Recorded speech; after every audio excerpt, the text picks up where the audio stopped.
La paix de notre Seigneur Jésus-Christ soit toujours avec vous. Aujourd'hui, 26 juin, nous allons à la découverte de 3 personnages aussi différents les uns que les autres. 3 traits de caractère, 3 leçons, 0 ennui.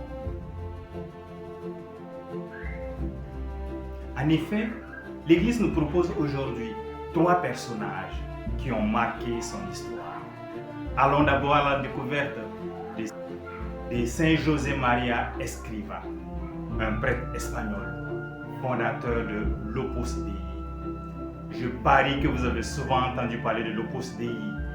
Je parie également que vous avez déjà entendu parler de José María Escrivá.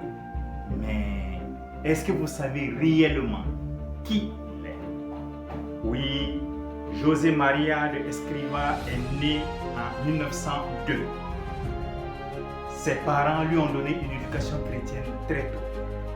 En effet, son papa était un négociant en tissu qui malheureusement a fait faillite, ce qui l'a amené à quitter sa ville natale pour vivre dans une autre ville en quête de travail.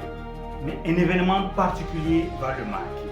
Un jour d'hiver, il remarque des traces de pas dans la neige, des pas de pieds nus. C'était les pas d'un moine incarné. Et il a été marqué par ce signe. Il s'est dit, mais pourquoi est-ce que les gens font tant d'efforts pour Dieu? Et lui, que peut-il faire pour Dieu? À travers ce signe, il a compris que Dieu attendait quelque chose de lui. Et pour se tenir prêt, pour être à la disposition de Dieu à tout moment, il décide de devenir prêtre. C'est ainsi qu'il va à Saragosse, où il fait des études de théologie, mais aussi des études de droit. D'ailleurs, le droit sera un domaine de prédilection. Ordonné prêtre en 1928, il sert d'abord dans la campagne auprès des paysans avant de partir à Madrid, où il s'occupe des malades et des pauvres. Et puis, une illumination. Il a l'idée géniale de faire ce que personne ne voulait faire. Il fonda l'Opus Dei. L'Opus Dei, de quoi s'agit-il? L'Opus Dei est un institut de vie particulier. L'Opus Dei nous apprend que la sainteté n'est pas le monopole des prêtres religieuses. Tout chrétien est appelé à la sainteté. L'Opus Dei dit en gros que tu sois boulanger, mécanicien, maçon, ingénieur, médecin, tu es appelé à la sainteté. Et José María prêche que le travail est un moyen de sanctification. Nous pouvons non seulement sanctifier notre travail, mais aussi nous sanctifier par notre travail et sanctifier les autres par notre travail. Pendant la guerre civile d'Espagne, menacé de mort, il vit dans la clandestinité.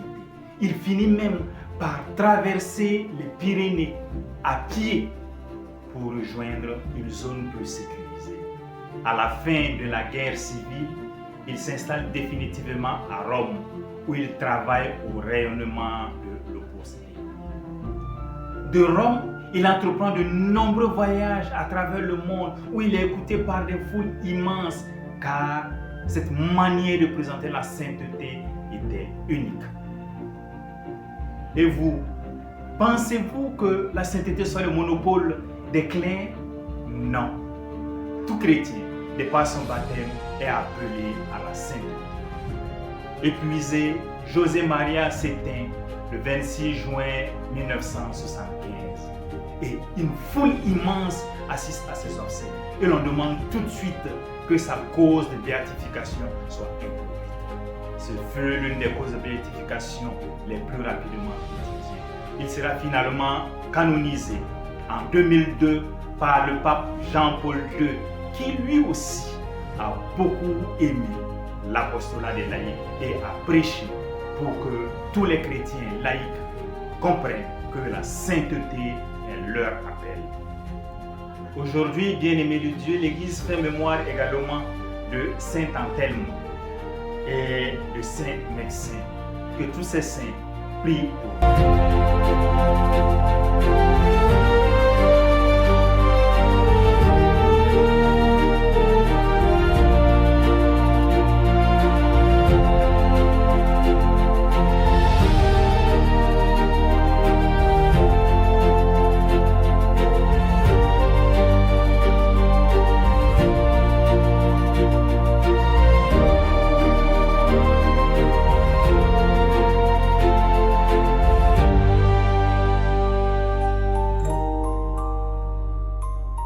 Thank you.